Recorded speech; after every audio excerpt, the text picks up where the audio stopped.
Greetings world. We are anonymous. Aujourd'hui, grâce aux nouvelles technologies, il est possible de retirer l'eau de cette zone couche par couche et ainsi de révéler un paysage jusqu'alors caché. Nous allons vider le triangle des Bermudes. En nous enfonçant dans ses profondeurs, nous explorerons ses recoins les plus sombres et tenterons de résoudre quelques-uns de ses plus grands mystères. Que trouverons-nous au fond du triangle des Bermudes une fois qu'il sera complètement vidé de ses eaux?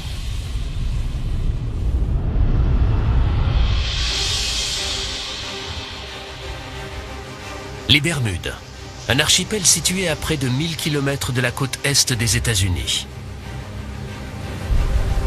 Pendant des siècles, elles ont servi de mouillage aux navires de l'Atlantique, mais les eaux de l'archipel constituent une menace mortelle. Les Bermudes sont très attractives, mais également très dangereuses pour les marins qui n'ont jamais navigué dans ces eaux. Le seul nom de Bermude suffisait à faire naître la peur dans le cœur des marins. L'archipel finit par être surnommé l'île des démons. Le paradoxe de cet archipel paradisiaque, c'est que pendant ces 2-3 premiers siècles, c'était littéralement un cimetière de bateaux. En tant que gardien des épaves historiques des Bermudes, Philippe Rouja est chargé de suivre et de surveiller les navires qui reposent au fond de la mer. Il y a de quoi faire, car ces eaux en abriteraient jusqu'à 300.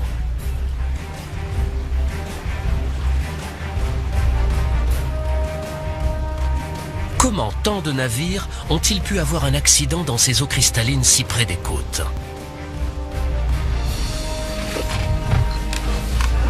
Aujourd'hui, Philippe va explorer plusieurs épaves susceptibles de lever le voile sur ce mystère.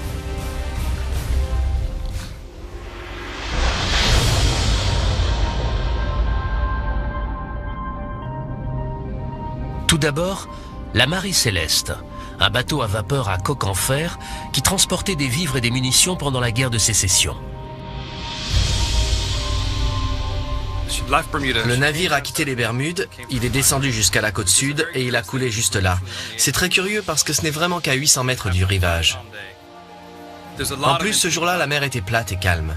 Tout cela est très intriguant, on essaie de comprendre comment ça a pu arriver.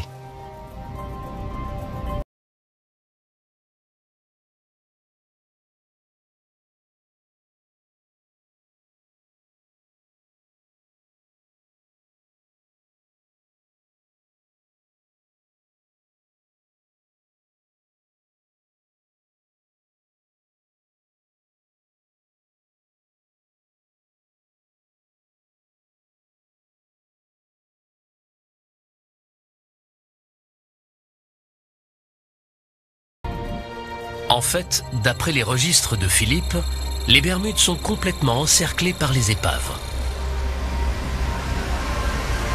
Il y a forcément quelque chose dans ces eaux qui menace les navires. Mais quoi? Pour le découvrir et résoudre d'autres mystères qui entourent le triangle des Bermudes depuis longtemps, nous avons besoin d'observer ce qui se cache sous l'eau. Nous devons vider la zone couche par couche, jusqu'à révéler un paysage extraordinaire, encore jamais vu.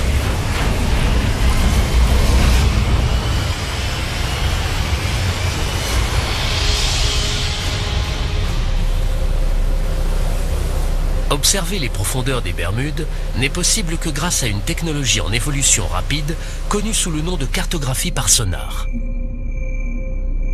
Le sonar envoie des ondes sonores en direction du plancher océanique. Le signal retour donne la forme et la profondeur du terrain situé en dessous. Et c'est cette technologie qui va peut-être nous permettre de comprendre pourquoi des centaines de navires ont coulé tout autour de l'île. Bonjour Nick, ça va? Très bien, et toi? Le géologue Nick Hutchings est un chercheur d'or des temps modernes. Aujourd'hui, il se sert de la cartographie par sonar pour tenter de repérer des formations sous-marines spécifiques à proximité de certaines des épaves des Bermudes. Je recherche des dépôts minéraux qui peuvent prendre la forme de cheminées hydrothermales, également appelées fumeurs noirs.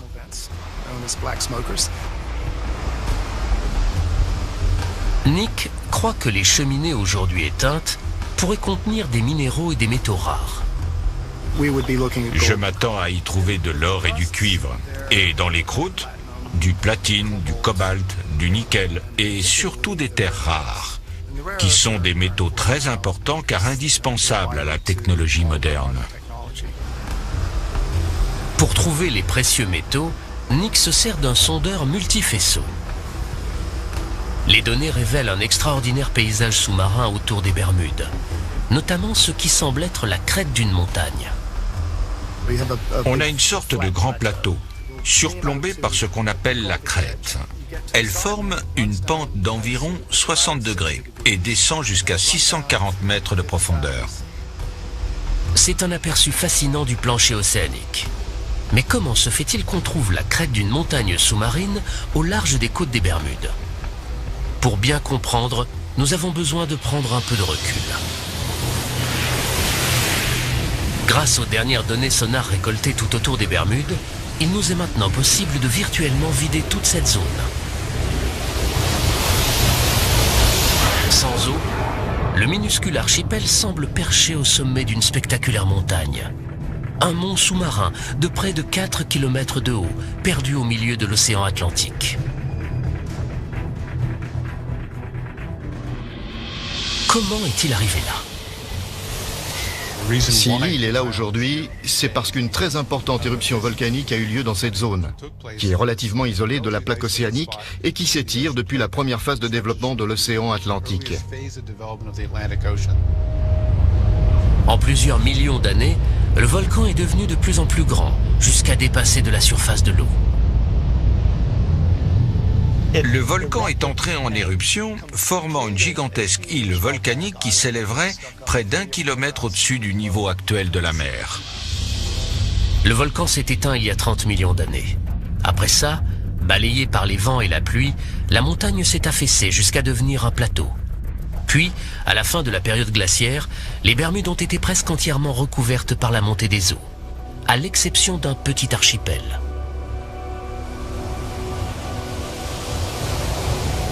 Depuis, des récifs se sont formés sur les pentes de cet ancien volcan et ceinturent aujourd'hui une grande partie des Bermudes. Les récifs des Bermudes sont une barrière naturelle qui nous protège de la fureur de l'océan, mais ils ont également mené beaucoup de marins à leur perte. Ces récifs sont potentiellement mortels pour les navigateurs, mais la vraie menace, c'est ce qui vit dessus. Ces formations sont surnommées boilers ou brisants. Les brisants sont composés d'un certain type d'algues rocheuses et de millions de coquilles de minuscules mollusques. Ensemble, elles forment une structure calcaire incroyablement dure, pouvant atteindre 10 mètres de haut et dépasser de la surface de l'eau à marée basse.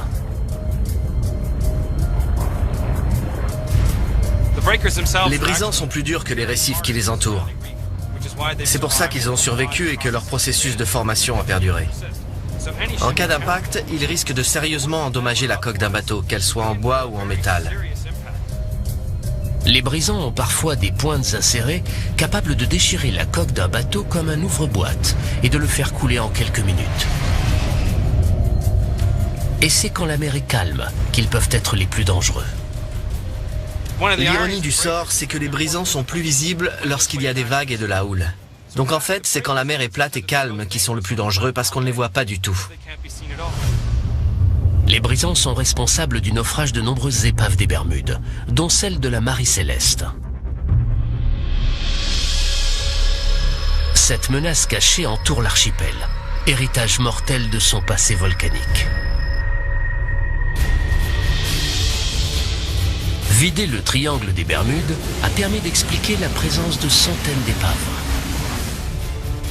Mais il ne s'agit là que d'une toute petite zone, dans un immense triangle, délimité par l'archipel des Bermudes, la côte nord de Porto Rico au sud et la Floride à l'ouest.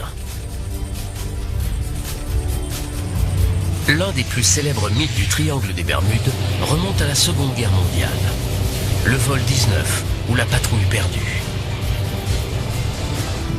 Une équipe de plongeurs s'apprête à partir à la recherche d'un avion ayant participé au curieux événement de cette fameuse journée.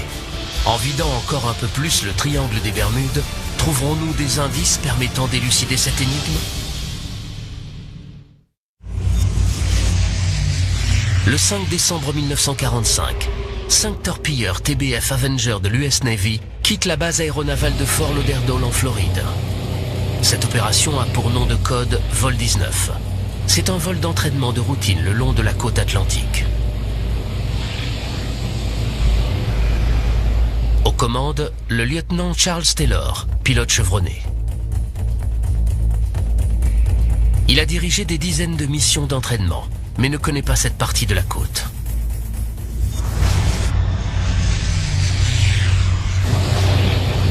À mi-chemin, les choses commencent à se gâter. Le lieutenant Taylor signale un problème avec ses instruments de navigation. La météo se dégrade très vite. Et bientôt, ils sont définitivement perdus. Un Martin PBM-5 Mariner part en mission de sauvetage pour tenter de localiser la patrouille et guider les pilotes jusqu'à la base. Le Mariner envoie un message de routine avant de disparaître à son tour. Ni les torpilleurs du vol 19, ni l'appareil parti à leur recherche n'ont jamais été retrouvés. Toutes sortes de théories aussi étranges qu'incroyables ont été avancées pour expliquer la disparition de ces appareils. Enlèvement par des extraterrestres, présence d'un champ électromagnétique. L'hypothèse la plus vraisemblable, c'est que les pilotes se sont tout simplement perdus et à court de carburant ont été forcés d'amérir quelque part dans l'océan. Pour le Mariner et les torpilleurs du vol 19, les ennuis ont commencé quelque part au large des Bahamas. Et aujourd'hui, pour la première fois, il est possible de vider cette zone jusqu'au plancher océanique sur près de 5 km de profondeur. Ce processus révèle une vaste zone sous-marine sans relief, connue sous le nom de plaine abyssale. Un gigantesque désert. On comprend aisément pourquoi les avions n'ont jamais été retrouvés. Mais aujourd'hui, 70 ans plus tard, nous allons peut-être enfin réussir à localiser le Martin Mariner, parti au secours des torpilleurs du vol 19.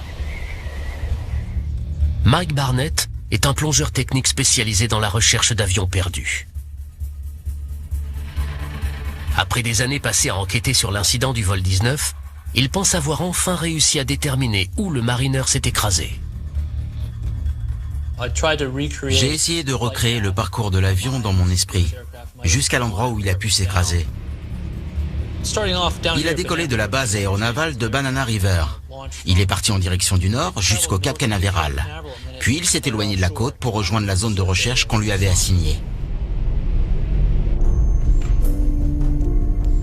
Il y avait un cargo non loin qui dit avoir aperçu une explosion en plein ciel environ une demi-heure après le décollage du Mariner. Quand le bateau s'est approché, il n'a trouvé aucun débris. Donc soit l'avion a coulé, soit des morceaux ont été emportés par le Gulfstream. Aujourd'hui, Mike et son équipe se préparent à partir à la recherche des restes de l'avion perdu. Le site que nous allons fouiller aujourd'hui est à 70 mètres de profondeur, à environ 80 km de la côte. Nous pensons que ça vaut le coup d'aller enquêter là-bas, parce que c'est dans le périmètre de recherche. C'est un peu plus sonore, mais avec l'influence du Gulfstream, l'avion a pu être emporté vers le nord. Des pêcheurs du coin ont aperçu des épaves dans cette zone. Mike les cherche avec son sonar. On vient de passer au-dessus de la cible. C'est à peine détectable et plutôt petit, ce qui est normal pour un avion. Je crois qu'on n'a plus qu'à enfiler nos combinaisons de plongée et aller voir ça de plus près.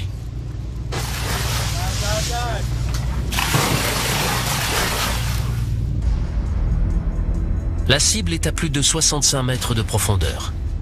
Mike pense que c'est peut-être un avion, mais il ne peut pas encore dire s'il s'agit ou non du Mariner.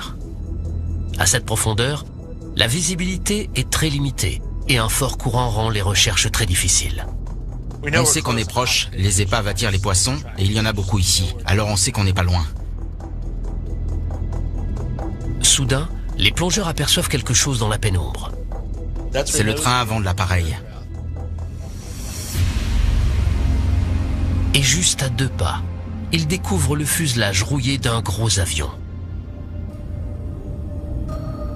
Ce site est très intéressant, car il contient beaucoup de structures intactes. Avec le temps, il ne reste des avions que des morceaux éparpillés sur les fonds marins. Alors c'est assez spectaculaire. Pourrait-il s'agir de l'épave du Mariner ?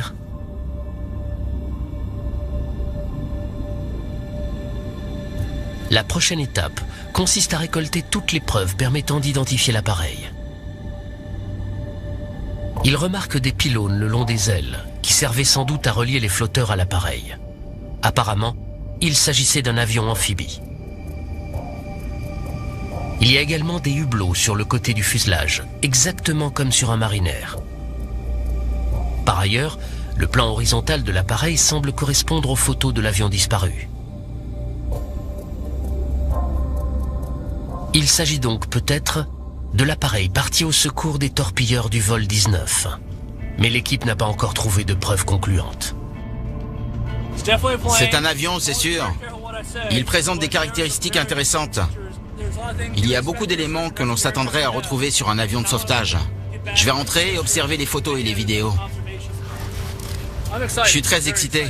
Tout cela mérite une enquête plus approfondie.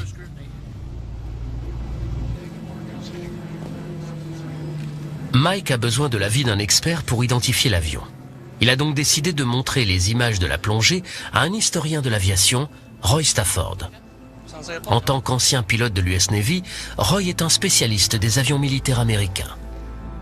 C'est le tout début de la plongée. On s'est dirigé vers le fond en nageant à contre-courant pour trouver l'épave. Regardez, on commence à apercevoir des débris. À la base, on espérait tomber sur le PBM-5 Mariner, mais en fouillant la zone, on a trouvé des éléments qui ne correspondent pas vraiment. Alors la question c'est, de quel genre d'avion s'agit-il ? Je peux tout de suite vous dire qu'à en juger par le système de freinage et par le pneu qu'on voit ici, cet appareil date d'après la Seconde Guerre mondiale. Ça, on dirait bien que c'est un morceau du cockpit, le haut des vitres. Roy est absolument certain que l'épave n'est pas celle du Mariner qu'il recherche. Mais si ce n'est pas l'avion de sauvetage disparu, alors qu'est-ce que c'est ? La réponse à cette question pourrait peut-être permettre d'élucider un autre mystère du triangle des Bermudes. Regardez, c'est intéressant. Ce hublot est sans doute destiné à accueillir un appareil photo. Exactement. Et il y en a plusieurs à l'intérieur. Ils sont très remarquables et ont tout de suite attiré notre attention. On voit qu'il s'agit d'un bimoteur. Pour moi, c'est clair, il n'y a que deux possibilités. Avec ces deux pylônes de chaque côté, il s'agit soit d'un RB-66, soit d'un A3 de la Navy. Roy ne met pas longtemps à identifier formellement l'avion. C'est forcément un A3 Skywarrior. Quand on regarde tous les indices, le fuselage, les pylônes sous les ailes, l'angle de flèche sur le plan horizontal, le fait que le train d'atterrissage soit rentré dans le fuselage, ça ne fait aucun doute. Il s'agit d'un A3 Skywarrior. À l'époque, le A3 Skywarrior était le plus gros avion embarqué de la marine de guerre américaine. Et des dossiers de la Navy indiquent qu'en 1960, l'un d'entre eux s'est écrasé en essayant d'atterrir sur un porte-avions situé dans cette zone. Il est fort probable qu'il s'agisse de celui que Mike et son équipe ont découvert. Mais le Mariner parti à la recherche des torpilleurs du vol 19 est toujours introuvable. On va poursuivre les recherches. Cet avion est forcément quelque part. Reste juste à trouver où. Si nous vidions l'immense plaine abyssale qui entoure les Bahamas, nous réussirions certainement à localiser la patrouille perdue.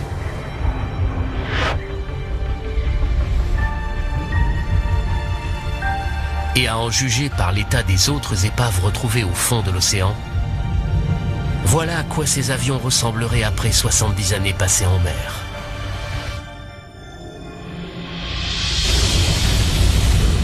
En vidant encore davantage le triangle des Bermudes et en nous enfonçant dans ses profondeurs, nous rencontrons un autre phénomène étrange. Dans les Bahamas, il existe de vieilles légendes à propos de monstres marins qui vivaient cachés dans de profondes grottes sous-marines. des bêtes qui dévoreraient les hommes et les navires. Mais aujourd'hui, la science nous permet de découvrir l'incroyable vérité qui se cache derrière ces mythes.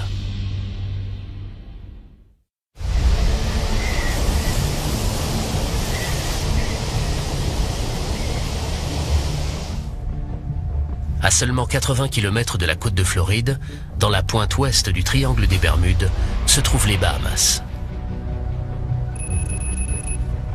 Un archipel composé de plus de 700 îles. C'est ici que l'on trouve l'une des forces naturelles les plus mystérieuses du triangle des Bermudes. Des tourbillons qui, selon les légendes locales, sont capables d'aspirer hommes et navires.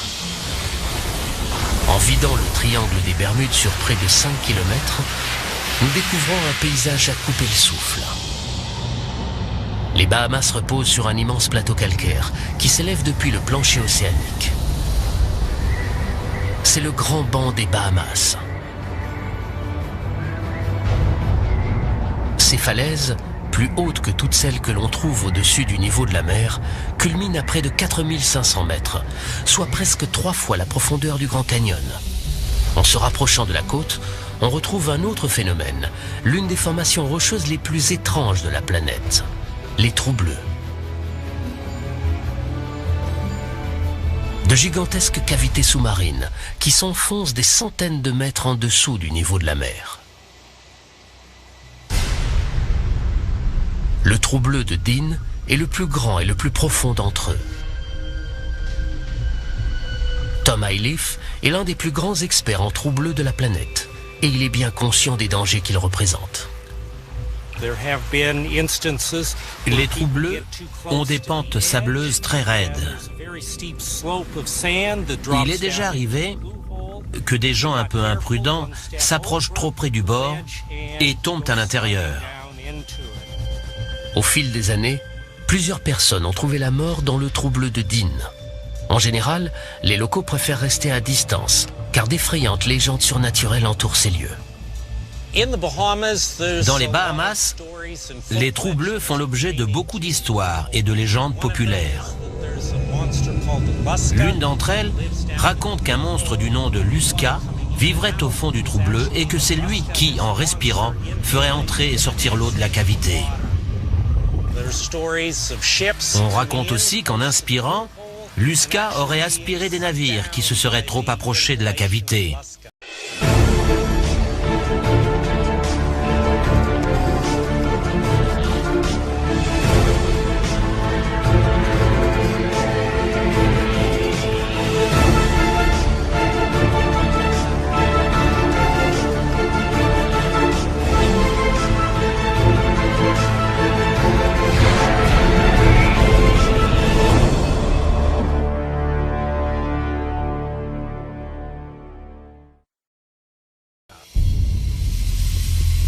Aussi incroyable que cela puisse paraître, Tom a observé des tourbillons dans le trou bleu de Dean comme ceux dont parlent les légendes.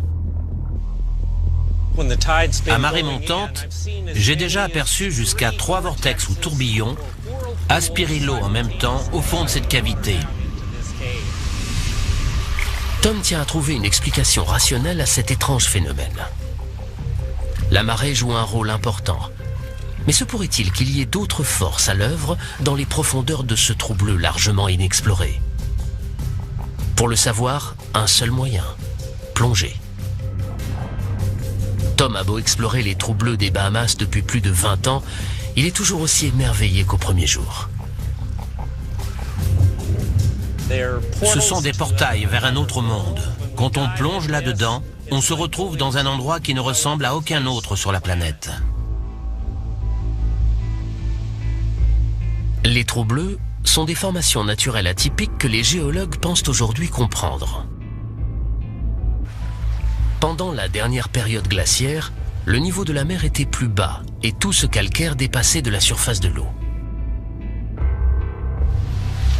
Des pluies acides se sont infiltrées dans la roche, érodant le calcaire et y creusant de larges cavités.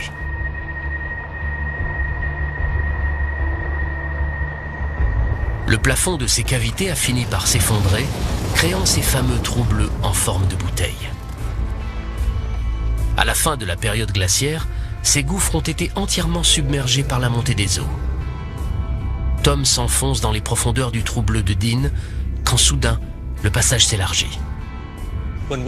À environ 20 mètres de profondeur, la chambre fait une cinquantaine de mètres de diamètre. Quand on descend 10 mètres plus bas, la cavité s'ouvre à nouveau et double de taille. De 50 mètres, on passe à une centaine de mètres de diamètre.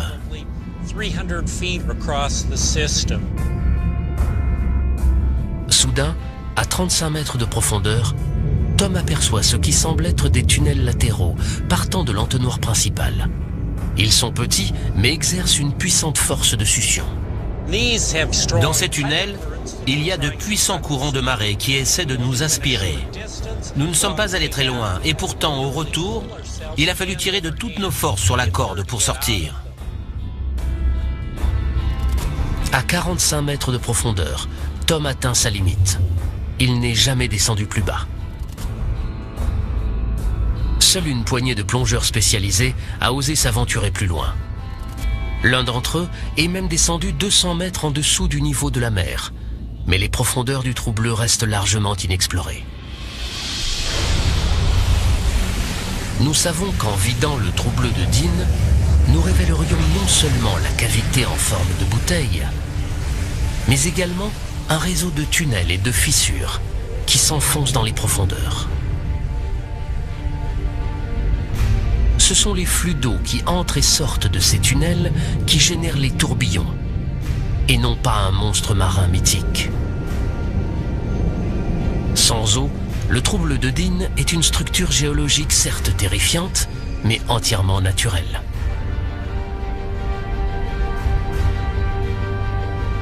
Si les trous bleus des Bahamas livrent peu à peu leurs secrets, il reste encore de nombreux phénomènes inexpliqués dans le triangle des Bermudes. D'étranges légendes évoquent de gigantesques murs d'eau qui sortent de nulle part. Il existe également une curieuse substance sous-marine qui recouvre les fonds marins et qui serait capable de détruire des navires. Mars 1918. Un navire de marchandises de la marine américaine quitte la Barbade. Le USS Cyclops est un gigantesque vraquier de 19 000 tonnes. Il transporte une cargaison de manganèse et compte 309 hommes à bord. Un jour seulement après avoir levé l'ancre, il pénètre dans les eaux les plus profondes de tout le triangle des Bermudes et disparaît. Jamais personne n'a retrouvé la moindre trace de l'immense navire ou de son équipage.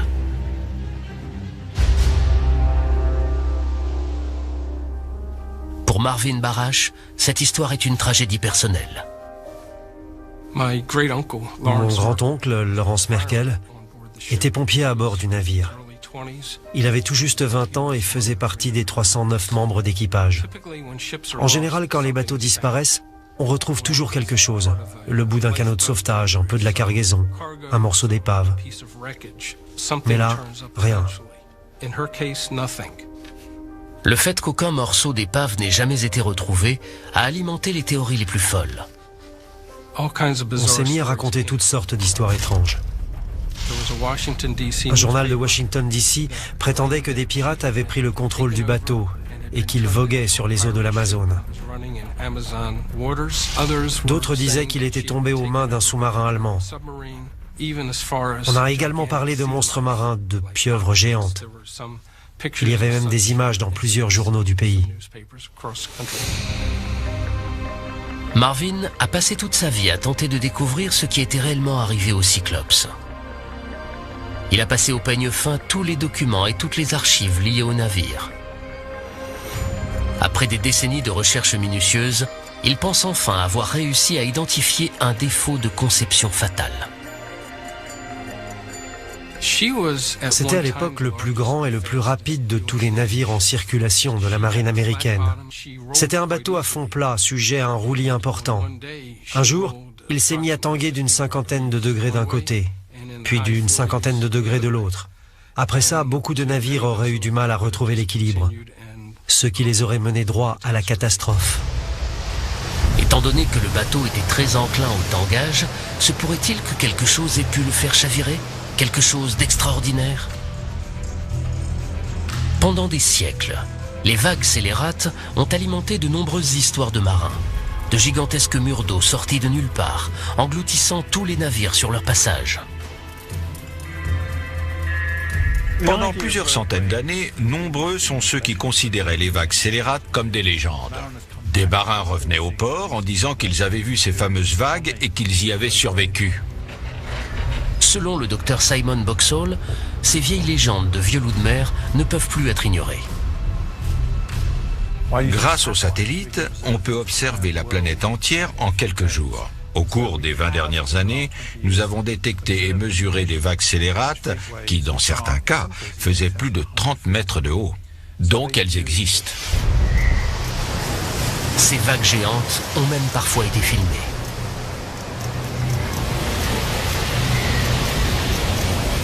En hiver 2012, celle-ci s'est abattue sur un bateau de sauvetage en mer du Nord.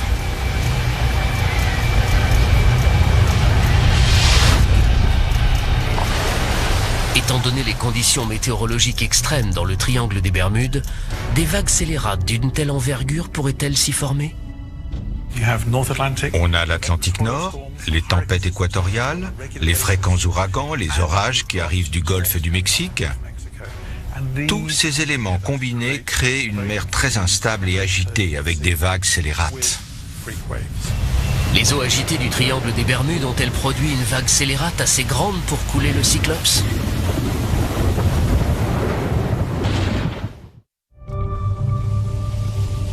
Le triangle des Bermudes a longtemps été considéré comme un endroit mystérieux. Mais aujourd'hui, grâce aux dernières technologies, nous pouvons le vider couche par couche, afin de détruire les mythes et de comprendre ce qui s'y passe réellement.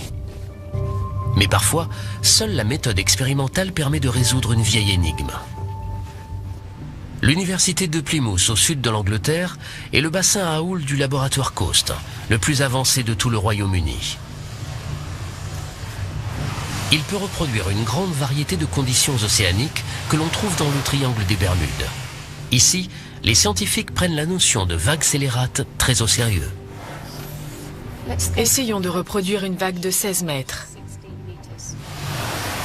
Aujourd'hui, les océanographes font une expérience pour déterminer si une vague scélérate aurait pu couler un bateau aussi grand que le Cyclops disparu. L'équipe se sert d'un modèle réduit comparable en taille au Cyclops. Ils vont le placer dans la trajectoire directe d'une vague scélérate. Pour commencer, ils génèrent une série de vagues normales, avec des ondulations équivalentes à des vagues de 8 mètres de haut. Le navire reste stable. Mais lorsqu'il simule la rencontre de deux fronts orageux, des interférences se créent à la surface de l'eau. Et soudain, comme sortie de nulle part, une vague scélérate. C'est l'équivalent d'une vague de plus de 15 mètres de haut, et son impact sur le modèle réduit est plus que parlant.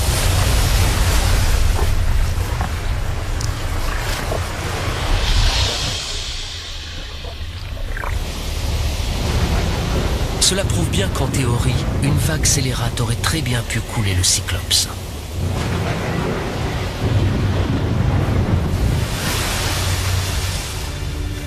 Mais un autre phénomène étrange pourrait être tenu responsable de la disparition du bateau. Pour l'observer, nous devons vider encore un peu plus le triangle des Bermudes. Sur le plancher océanique, à plus de 330 mètres de profondeur, on trouve un étrange dépôt blanchâtre et cireux. Une seule parcelle pourrait recouvrir une surface plus grande que Manhattan.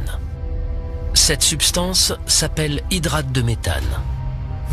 Ces hydrates de méthane sont issus de la décomposition bactérienne et microbienne de matières organiques, végétaux, poissons morts, plancton, qui se sont déposés sur les fonds marins. Sur ces images, on peut voir des amas d'hydrate de méthane sur le fond marin. Il arrive également que le méthane soit piégé dans des poches situées sous le plancher océanique. En 1981, en mer de Chine méridionale, un navire de forage a touché une poche de gaz peu profonde, libérant ainsi le méthane contenu à l'intérieur. En remontant à la surface, le gaz a déséquilibré le bateau, qui a fini par chavirer, puis par couler.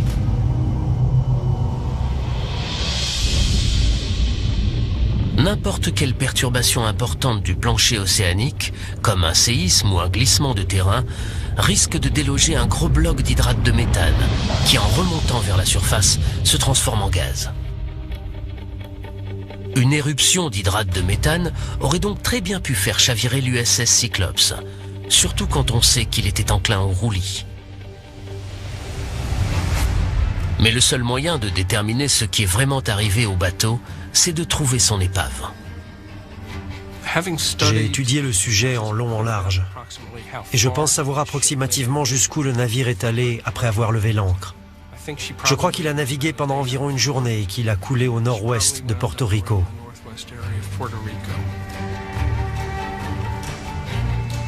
Marvin espère que l'on arrivera un jour à localiser l'épave.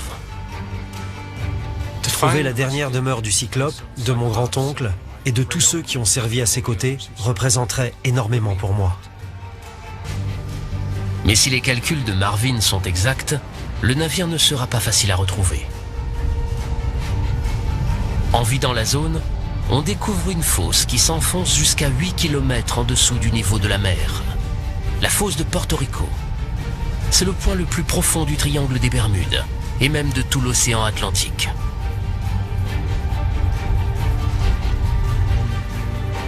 En explorant cette gigantesque dépression sous-marine, des scientifiques se sont rendus compte qu'elle recelait peut-être le plus mortel de tous les secrets du triangle des Bermudes.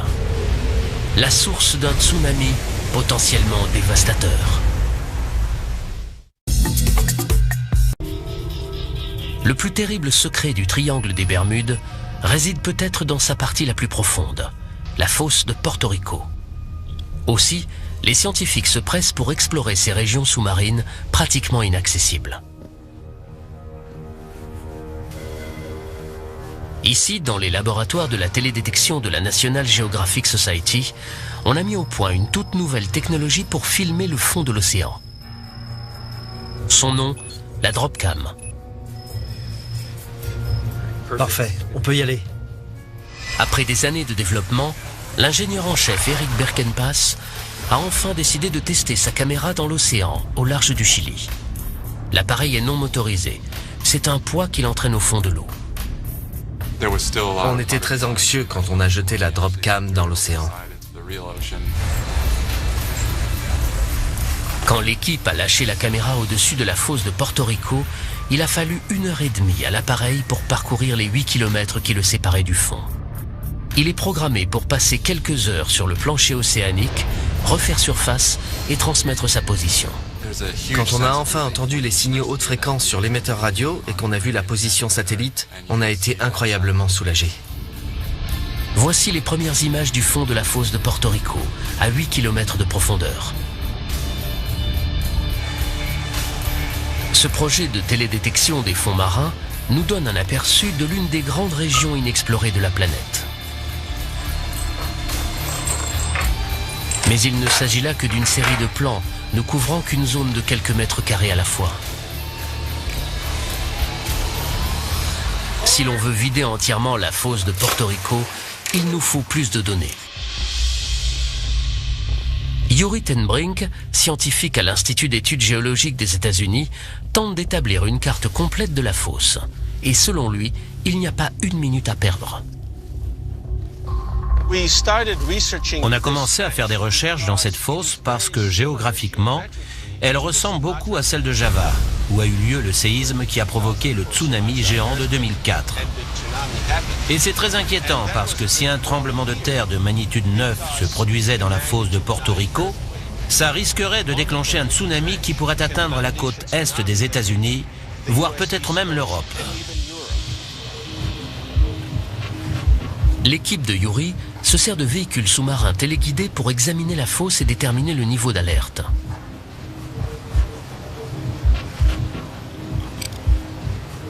Les véhicules envoient des ondes sonores afin d'obtenir une lecture du terrain aussi précise que possible.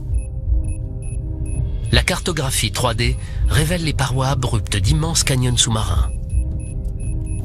Dans certains rifts et vallées, les parois atteignent parfois près d'1 kilomètre de haut. Les géologues savent depuis longtemps que cette fosse est le résultat de la subduction de la plaque nord-américaine sous celle des Caraïbes. Mais ce que les nouvelles données suggèrent, c'est que ce terrain pourrait être propice aux avalanches sous-marines.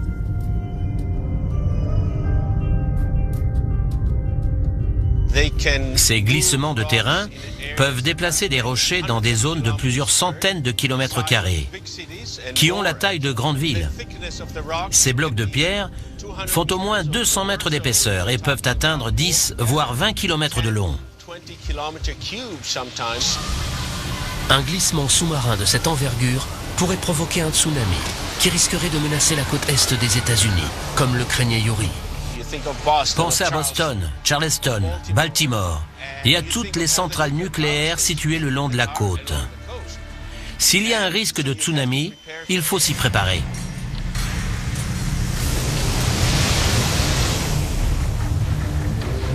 Depuis le désastre de Fukushima en 2011, on connaît les terribles conséquences d'une centrale nucléaire mal protégée.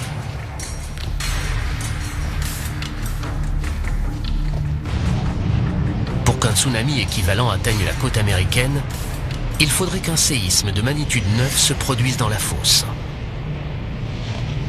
Pour évaluer la probabilité que cela arrive, l'équipe de Yuri a prélevé des échantillons de roches dans la fosse pour les analyser en laboratoire. Ce qu'ils ont découvert est un immense soulagement pour les habitants de la côte est des États-Unis. Mais ceux qui vivent plus près de la fosse, eux, ne sont pas à l'abri de la catastrophe. Compte tenu de l'état actuel de nos connaissances, nous ne sommes pas sûrs qu'un séisme de cette envergure puisse se produire ici. Ce qui ne veut pas dire que de gros tremblements de terre de magnitude 8 à 8,5 ne puissent pas avoir lieu. Ils n'auront peut-être aucun impact sur la côte est des États-Unis, mais risquent de causer des dégâts considérables dans les Caraïbes. Il est également possible qu'un séisme au centre de la fosse déclenche une éruption d'hydrate de méthane, nous confortant ainsi dans l'idée que ce gaz peut être à l'origine de quelques disparitions tristement célèbres du triangle des Bermudes. Les données récoltées par Yuri nous permettent de vider la fosse de Porto Rico sur près de 800 km. Étant donné sa taille et sa profondeur abyssale, on comprend mieux pourquoi certains navires et avions n'ont jamais été retrouvés. La fosse est cernée par de spectaculaires falaises abruptes de plusieurs kilomètres de haut. Un paysage véritablement impressionnant au fond de l'océan. À 8 km de profondeur.